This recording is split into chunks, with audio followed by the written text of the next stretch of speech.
Welcome to Around the Writer's Table, a podcast focusing on the crossroads of creativity, craft, and conscious living for writers of all ages and backgrounds.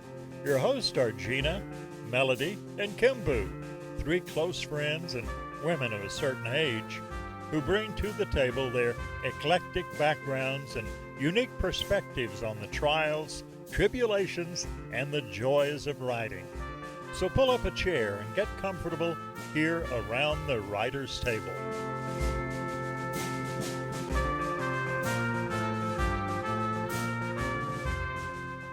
Welcome back to Around the Writer's Table, and this week I'm Kimbu introducing the episode.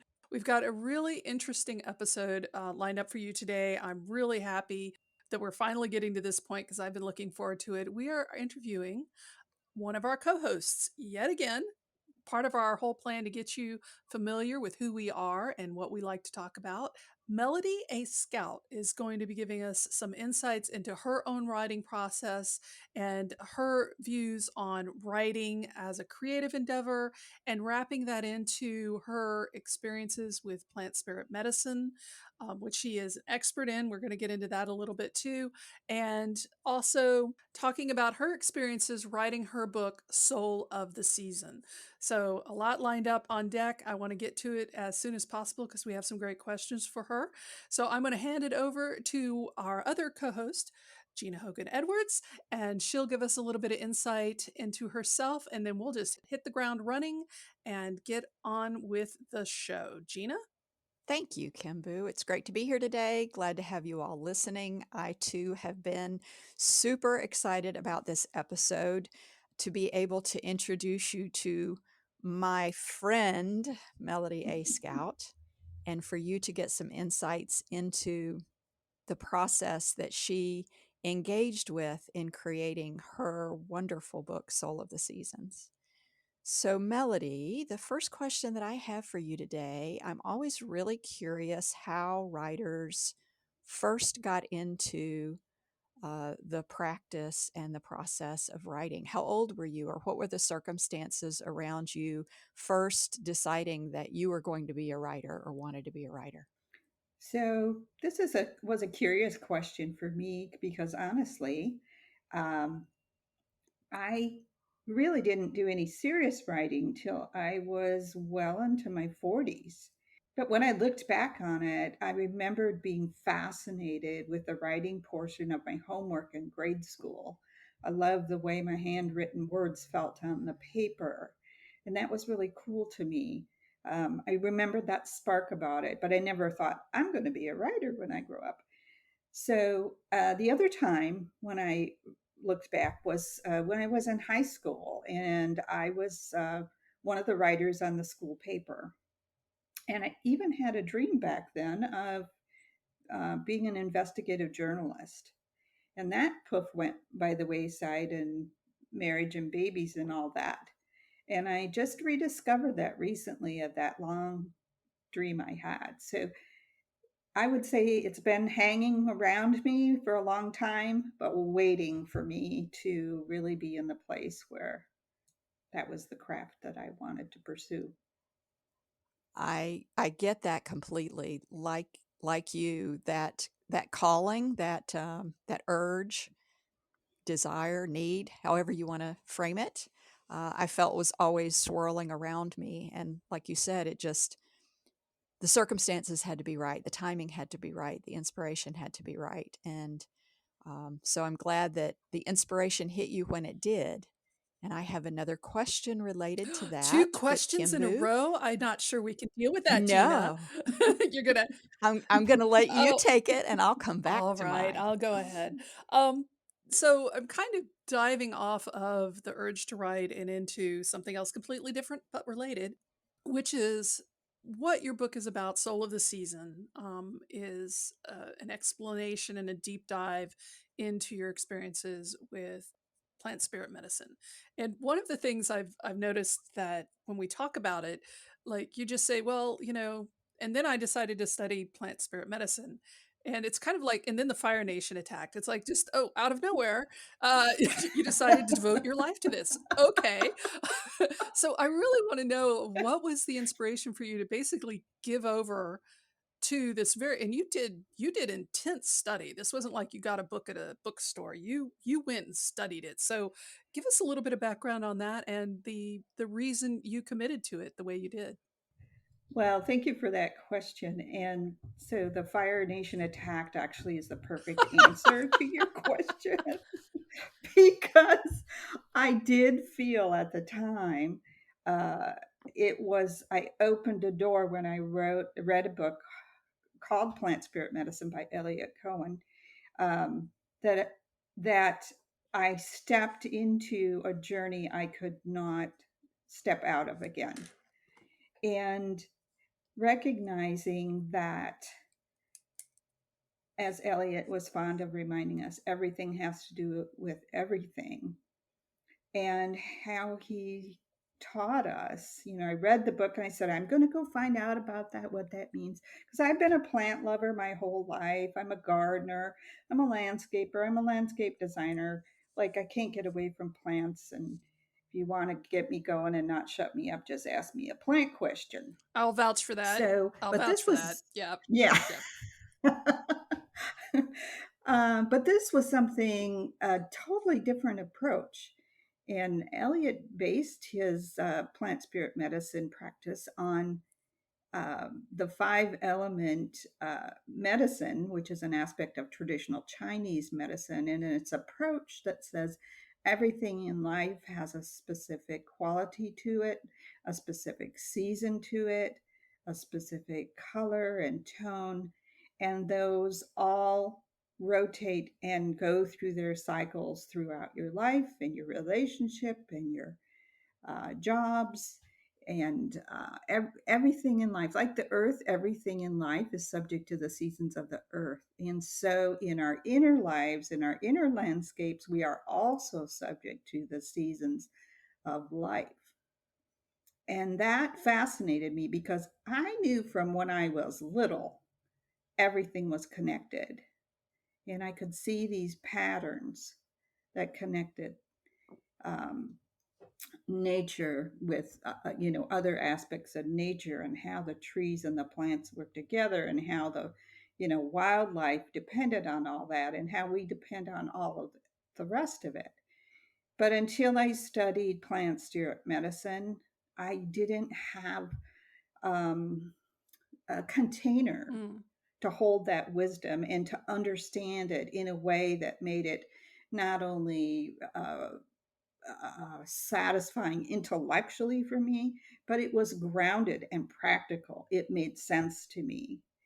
And honestly, I was still in the middle of my 2-year training course, which was very rigorous, um, when I started to write Plant Spirit Medicine, because I thought that, or Soul of the Seasons, because I thought the message was so important, not only for myself, but for the world. Really changed your paradigm of how you viewed the experiences you were having at the time. Oh, absolutely. It brought me a lot of comfort and peace, to be honest with you, because I couldn't make sense of why did this happen? And then what that happened, why did that happen?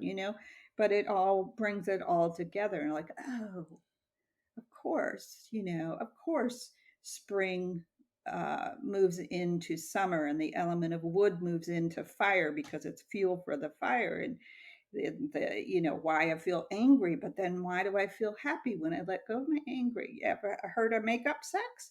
You had some wood on the fire and now you're making up. So it all helped me make sense. When you put it that way, yeah. I had the privilege of being Melody's editor through the process of getting that book out into the world. And Melody and I had so many conversations about the writing process as we were working through the revisions together. And so, I've got a million questions that I could ask you that I know that the readers would, or the listeners would be really interested in hearing about. And I think that some of those we can touch on in some of our future episodes when we're speaking about the seasons. But one of the things that I know has come up, when you were first doing your book launch and as you've talked to people about the book, is you wanted to take the information that you learned in your plant spirit medicine studies and distill it down to the things that um, the average person could use to apply to their own lives.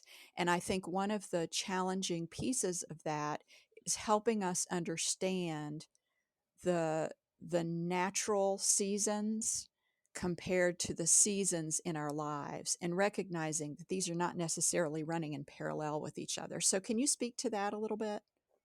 Sure. So, if I'm understanding you correctly, for instance, if we're in spring, you're not necessarily coming up with things that have new beginnings and, working through anger issues or setting good boundaries and all of that. Things go within the season of spring.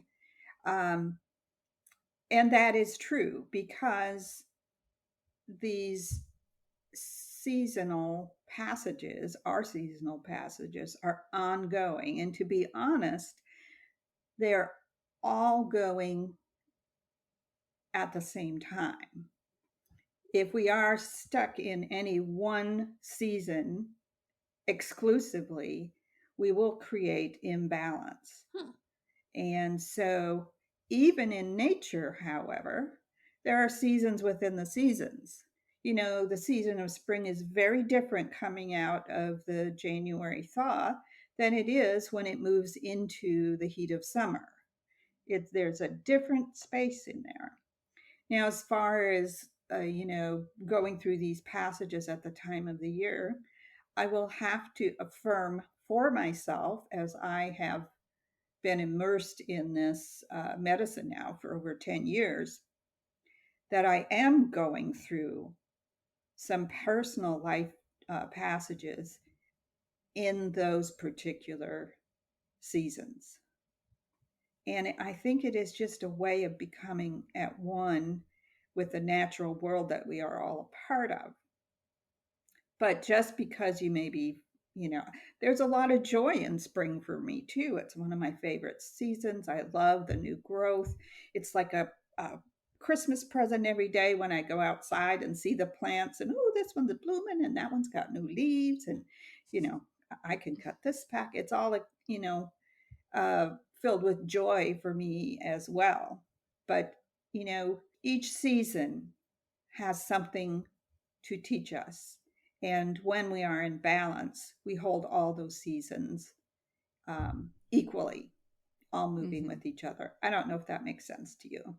Yeah, the main thing that I wanted the listeners to understand, because again, when this was first coming out and you were first starting to talk about it, I know that I got questions from folks about, well, it's spring right now. Outside it's spring. And so shouldn't I be feeling joy? And I'm not feeling joy. And that's because what's going on with them in their inner landscape is much different. They're in a different season internally than what's going on in the external world, and that happens. It's not, there's not a defined parallel consistently with that. Is it also possible? I mean, it sounds like it is, but and I'm new to it. I did not help with the editing and the birth of this book, so I've read it as it has appeared to be a complete work, but that there may be different elements of your life that are in different seasons, like your love life may be in one season, but your relationship with your families might be in another season, and your career is in it. I mean, is that part of the idea of this? Well, to be honest with you, I think we're often connected to these seasons in all areas of our life as it's happening, but we just don't recognize uh, that's what's going Hmm. on. I mean, it's a very complex, I mean, it's elegant and beautiful, but it's a complex system. Just as how nature works is very complex. There's lots of layers to it. Everything, the little, bacteria and mushrooms, and they support a whole bunch of other things, which support a whole bunch of other things. And then the weather has to do with it. There's a lot of layers to what's going on at once, you know? And the thing that it helped me understand was the complexity, of our inner lives, and to accept and understand that. And the mystery of it is really a big factor too, accepting the mystery. It's okay that I don't understand all of it. That's hard for people, though. It's People don't enough. like, people want solid Mm, answers. yeah, They want the answers. yeah, they believe that once they understand, somehow that magically makes everything better, and poof, the problems go away. I don't know if you've ever had that experience. I actually never have. I've gotten understanding on a lot of things early on, and it did not save me from going through the difficult passages. I didn't get to skip over them. I didn't, move to, get a free pass to the next section of Darn it. life. I still had to do the work. I know. That's darn. So, Dash all my hopes right there. But this actually like leads into, I mean, I appreciate Gina asking that and putting this on this particular path in this conversation, because that does lead to my next question. And I know you got a peek at this question, so hopefully you've got an answer all ready to go for me. But you do talk about the, the interconnectedness of things, and how, the seasons affect each other. I thought your example of the spring being different in early spring than what it is in late spring. You can say that of every single season. But I do wonder, how did that affect you as a writer while you were writing the book? While you're thinking of all these interconnections and all the different things that you had to say and trying to write, because I think a lot of writers like us tend to get into that place where we get overwhelmed because everything is connected and it all matters and everything's just very important. So, what did you do? How'd you handle it? What was your thoughts on it? well, the fire truck attacked.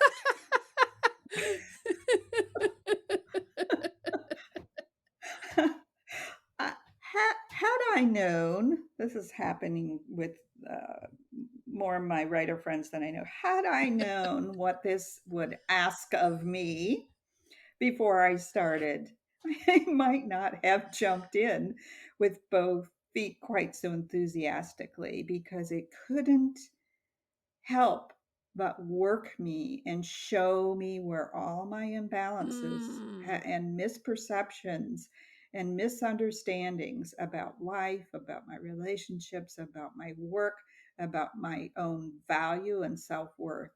It just peeled back the layers and showed me exactly how things were. Um, Anybody who's been through those life passages kind of knows that is really baptism by fire.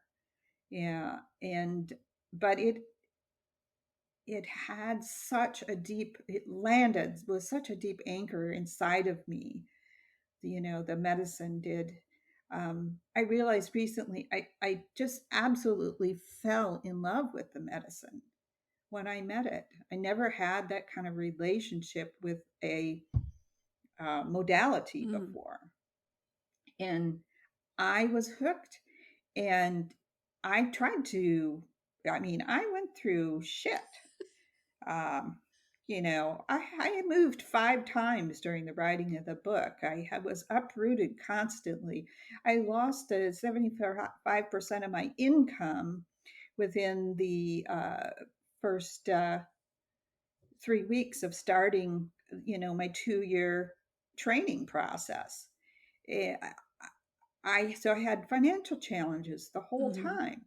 And I kept saying, and I kept praying about it every time there would seem to be a new obstacle, a hoop to jump through. It's like, are you sure you just don't want me to go, you know, be a gardener somewhere?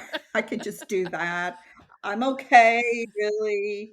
I'll have to give a I big like salad. message. I mean, things are And great. What more do we need? yeah, yeah, I'm good, really. And the answer would always come back, don't you have a book to write? Oh, Doesn't cost doesn't cost anything to write. does it though? Does it And look, though? you're here, dollars. Um, and look, all this free time you have because you're not employed any longer. Oops. You don't have an excuse. So I don't know how that answered your question, but yes, it worked me over in a significant way and changed me on a I deep think it. I level. think it addressed the question because I was asking about the interconnectedness and how that you related to that while the writing of the book, and I think you really your answer is talking to us about the experience of writing in general. I think a lot of us have been through that exactly where you're feeling changed by the material you are creating, and yeah, that's the very definition of interconnectedness, I think. I mean, it was both. What's the word I'm reaching for? I mean, it was grounding to Mm. me to learn this and work this, and it was also uprooting.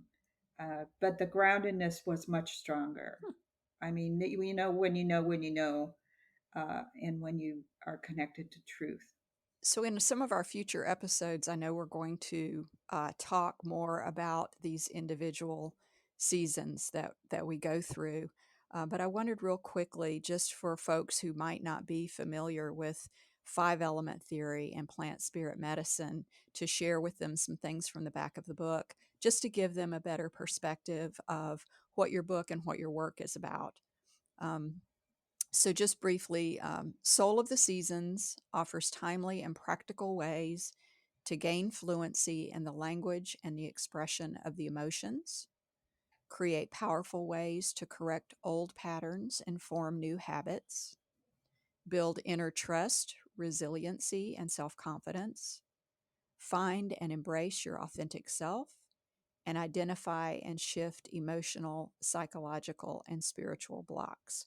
So, what you do in your book, Melody, is distill down these teachings from plant spirit medicine, from five element theory, even from practices like acupuncture, if I'm not mistaken, and apply these to our emotions, to our inner landscape, to the existential experience that we're having here on this planet. Absolutely. And that's, going back to circling back to a question at the beginning, I don't really, it's hard to give your 90-second, elevator pitch about plant spirit medicine. I I keep mean, trying to it get you to do that. Yeah, encompasses, so I know. I No, I know it's know, hard. and I keep, I could just say, like Eliot used to, everything has to do with Mm. everything. End of story. But uh, its richness and diversity and complexity is also what drew me into it. And it is gentle yet powerful. It is subtle, but awe-inspiring. And so I do get tongue tied. And, honestly, I don't know how it all works. It's pretty amazing. The plants don't tell me everything. They tell me some things, but they don't tell me everything. And I'm okay with that. That is one of the, I think, biggest improvements in my life. I'm okay with not knowing Mm. everything. Comfort Mm. zone that you have to kind of work yourself into, I think. Yeah. So, I think it would be useful for listeners to know the time frame that it took you to write the Hmm. book, Oh, that's a good and one. as you share as you share about that, I would love to know what your favorite excuse during that process was for not writing. Oh, wow. How long do we have? So my favorite excuse, depending on where my line of sight landed, could be cleaning, organizing, which I'm terrible at and I hate. But suddenly, eating, I needed to cook huge meals. I was alone most of the time, by the way. Um, you know, and squirrel, whatever it was, uh, I found myself self-distracting from Hmm. the process at hand. It took me 9 years, over 9 years, to from when I started the book to when it was in print. When I first started, I thought, I'm just going to write an outline. This will be a great little booklet. you know 6 years in, I've got 100 over 100,000 words, and like, holy crap. You're not going to be able to carry this home from the bookstore, you know. So that was a big challenge for me. I was curious if because of your, um, I mean, your life has been so enriched by nature. I just wondered if sometimes in the guise of research, like we can often go down rabbit holes, if maybe like hiking or just being outdoors, especially when since you were in a place at one point where I know you had a lot of weather changes and snow and that kind of thing. So I wondered if sometimes the outdoors were actually a distraction for you in terms of your writing. Well, I tended to think of them that way because, in my mind, organizational mind, I thought, I'm going to write. I'm going to get, I was in this lovely farmhouse. It was quite isolated in rural Maryland. It was winter, there was lots of snow. And I kept thinking, I'm going to do this. I'm going to write. I'm going to get up, make coffee, write X amount of hours, have lunch, take a break, write again. This was going to be my schedule. I have always been horrible at discipline and schedules. It's not how I roll. And absolutely, the outside would distract me. However, I find um, everything has to do with everything. And that if nature is calling me, I need to answer to that. So we had just, gotten a lovely 12-inch snowfall outside the previous day. Gorgeous, beautiful snowfall. And in the morning, it had cleared off, and it was dazzling, the sun on the snowflakes out there. Just begged me to come out. And so I went out. I said, okay, enough with schedules. My soul is calling me to do this. So out I went and I trudged along in just the wonderment and awe, and went with a curious mind, and, let go of the judgment of not, getting in my writing hours, yada, Hmm. yada. And that experience taught me about death and life. And I included a chapter about it in my book, In the Season of Winter. It was a profound experience for me to listen to what my soul was calling me to do. And it strengthened my writing and made it better, I feel. Beautiful. Yes, and being friends with you and talking about writing with you has really pushed me in a lot of ways to be more accepting of those kind of experiences where of not, I don't want to say necessarily letting go entirely, but letting go of expectations, letting go of the guilt, the feeling of obligation that, oh, I should be doing this and I should be doing that. And of course, there are times in our lives when we absolutely should be doing something that maybe we don't want to do, but a lot of times for writers, I think that's self-imposed. Unless you've got a book deal and a deadline, it's self-imposed.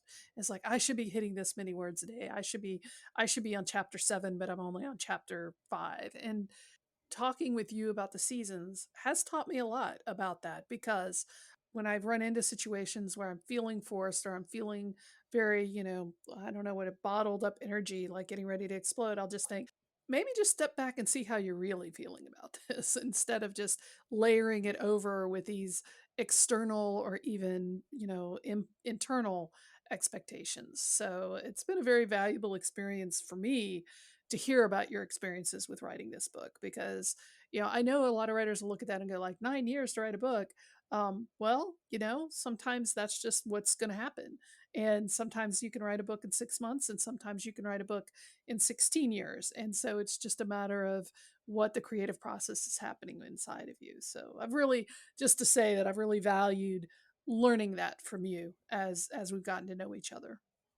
Well, thank you so much, Kimbo.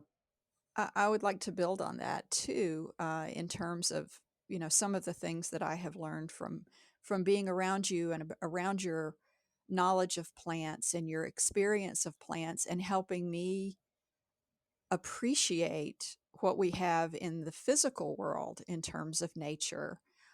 in a much more deeply appreciative way than I used to, and also acknowledging the wisdom that the plants hold and what they have Hmm. to share with us, and also the inner nature that we have. What Kimbu was talking to. So both of those things have enriched my life from knowing you, but I especially want to acknowledge that connection with nature that you've helped create for me, and how much it has begun to inform my own writing process, giving myself permission to be in nature, in the quiet, and connecting with the plants in a way that I would have never known how to do if it hadn't have been for experiencing you and the information in your book. Oh, well, thank you both so much. That really touches my heart because, um, that's part of my personal uh, motto and goal in life. It's my goal of medicine and my teaching is to inspire others to be better and do better within themselves and live within their own integrity.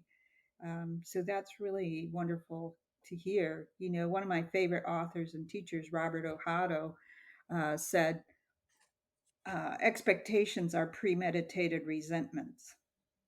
Oh, oh, Yeah, that that. one I don't was like that. landed. No. Yeah. Well, Oh, I think so that quote's going on um, the show notes. Ah. yeah, and I wow. think also um, they're creativity Mm. killers. I mean, nothing puts a Oh, yes. damper on your creative process more than placing huge expectations on yourself. One of the most exciting um, and for me aspects of plant medicine, and I've had this, actually it was instilled in me by my parents, is having an open, curious mind. And I do that best with plants because I'm always like, they're my little friends. Oh, it's so good to see you again. And look at you, and oh, I love what you're doing here, Um, but how often do we look at our personal challenges in life with that same curiosity? Mm. Hmm. You know, oh, look Mm. at you being frustrated today. What do you think that's about? What do you need really? What would land with you and feel good with you concerning that frustration? What is it trying to tell you? When I had my big expectations going back to, that writing period in the wintertime, I was willing to look at what was calling to me on a deeper level. Nothing wrong with having goals. There's nothing wrong with having schedules. I don't have to function optimally that way, and I certainly wasn't functioning on a schedule that day.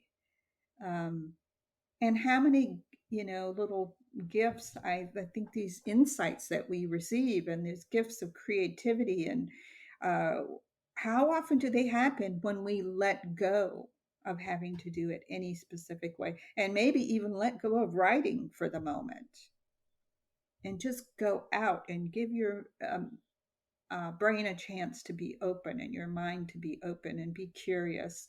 I've gotten inspiration for my writing from a lot of different, seemingly unrelated sources. Not only talking to my artist friends and my writers, but viewing art, viewing beauty, um, exercise. There's a lot of ways to open yourself and be open to what that gift is. And I think we miss a lot of opportunities when, in the past, I was more likely when I felt frustrated, not adhering to my schedule, I double down Hmm. that shit. Oh yeah, don't know Mm. what that You feels know, like at Mm. all. Mm-mm. yeah, let's do You more. know, Let's just Do pile more, more do because more, I'm do more, not doing it. harder, No. go harder.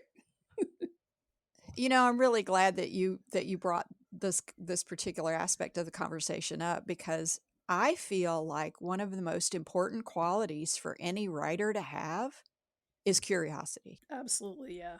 Critical. Yeah. Absolutely. Yeah, curiosity about everything. Be curious about your Mhm. illness. Be curious about your pain. be curious about your mother-in-law that drives you nuts. Oh, Yeah, what's that's a that lot to about? ask there now. Come on. It is, but I mean, if you're looking at it with from non-judgmental eyes and just, when you go out to look at nature, you don't go, "Oh, how come you're not blooming yet?" You know, how dare you have a leaf that color? We're not that way. Mhm. We're not that way with our pets, and we're not that way with nature, but we sure are with ourselves. Oh Yeah. yeah, I feel called out about that for sure. Oops. Well, and I like how we moved into the process because I do have one more question. It's a little bit lighthearted, given some of the deep things that we've talked about, but I think it's important because there's so many variations, and like you said, we don't judge plants or our pets. My pet, of course, is perfect. I don't know about anybody else's, but how we process our writing itself. And I know it a little bit. I think we've made you sound like a little bit like Thoreau out at Walden, walking through nature, writing your book with your fountain pen in your hand. But I know that's really not. I know that handwriting has been a part of it, but also writing on the computer. The act of writing for you, how does that work? Hmm. Like, Oh, that depends on the day. I will say it's a little different in each oh, season. When interesting. I'm writing Okay. my first or second draft, I'm all excited. I've got all these ideas bubbling up. And so I sit at the computer. I don't handwrite a lot of this. I'll handwrite outlines and other details, make notes. But when I'm writing my first draft, second draft, I am thinking way faster than I can write by my hand. So I just go on my keyboard and things fly and I'm excited and it's put down um, easily. Then when I move into the next season, that would be, spring is the new growth, the bubbling up. The next season is summer, and that's where you start into the revisions and you take a look, step back, and you take a look, and what does this need? It needs a propping up here, it needs a little pruning there, it needs some watering and fertilizing. So that's like maybe third, fourth, fifth drafts in there, taking a look at that. And when I move into harvest, I'm getting closer to that time. I'm just like there's almost no tweaking to be done. It's full, but it's not completely finished. I give it to beta readers and then allow them to give back to me something of value that they have received or make suggestions. And from there, I take that uh, valuable information into the season of fall. I go into the revision process, and I was very wise to hire Gina as my editor to help me. This is not my favorite part of writing process. Gina helped me a lot with this, and a couple of times she's like, "Take a break, go away, come back."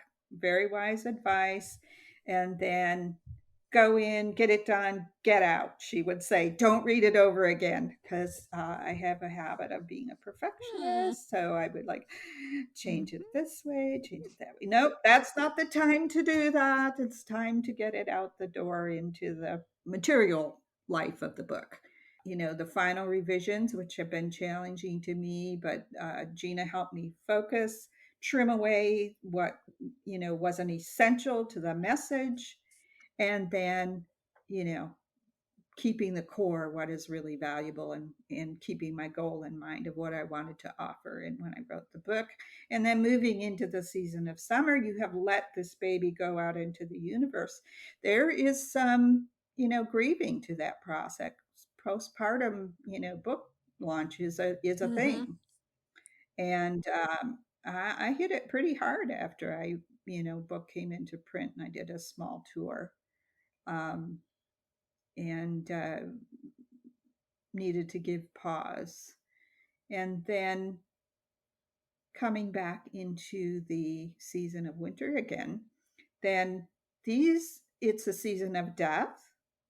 So the death was the letting go of that old book. But when I was writing the book, all these little seed germinations of new ideas. Oh, I could write about a book about that. I could write a book about this. So we tuck those away. they got planted back in the ground. And so during the season of winter, those little seeds started, gestating and germinating. And as with the garden, not every seed that lands sprouts, not every sprout lives to be a seedling. And if you're a gardener, you cull sometimes. You see which one has more promise, more life to it. And then you start again in the season of spring and bring that to life and give it body and structure and give it legs again.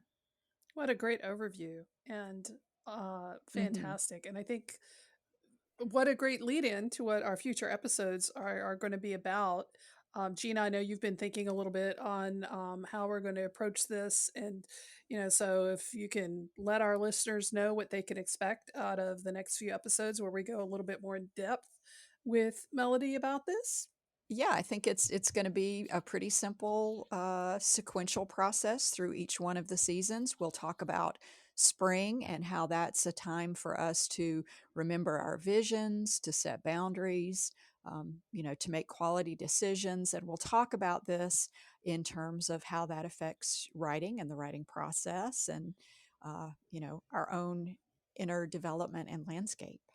Yeah, and that's just going to be the start of the whole cycle where we're going to go through every season Hmm. in this podcast. So that's going to keep us motivated through the rest of the year ourselves, I think. Now we've hit a good number of topics for today. And Melody, do you have anything you want to shout out there into the void before we wrap up the podcast officially?